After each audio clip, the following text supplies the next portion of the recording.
Welcome to County Portal, your simple source for local government services and public records. Let's get started.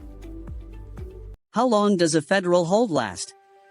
This is a common question, but the answer is not a simple number of days because it depends on several critical factors.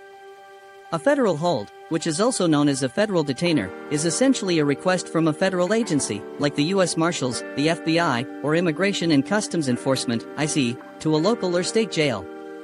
This request asks the jail to hold a person for an additional period of time after they would normally be released on their state or local charges. The reason is that the federal government has an interest in that person, whether it's for an outstanding federal warrant, an immigration issue, or as a person of interest in a federal investigation.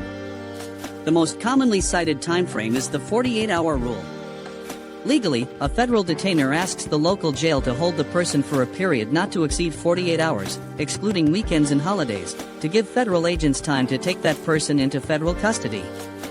However, and this is the most important part, that 48-hour clock does not start ticking until the person's local or state case is completely resolved. This means if someone is arrested on a state charge and can't make bail, they will sit in the local jail for weeks or months while their state case proceeds. The federal hold just waits in the background. Only after they post bail, their charges are dropped, or they complete their local sentence does that 48-hour federal clock officially begin. Another major factor is the type of hold.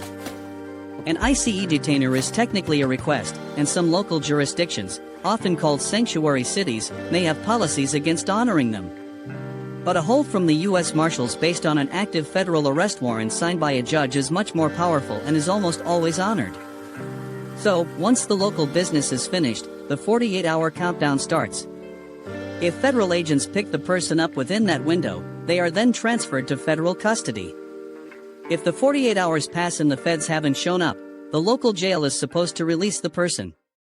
Once in federal custody, the person must be brought before a federal magistrate judge for an initial appearance without unnecessary delay. From that point, the question of how long shifts from the hold itself to the federal criminal or immigration process, which can last for months or even years. So while the technical answer is often 48 hours, the practical reality is that a federal hold can effectively last as long as the person's state case does, plus that extra 2 days. Thanks so much for watching. We hope this explanation helped clarify how federal holds work. If you found this video useful, please give it a thumbs up and be sure to subscribe to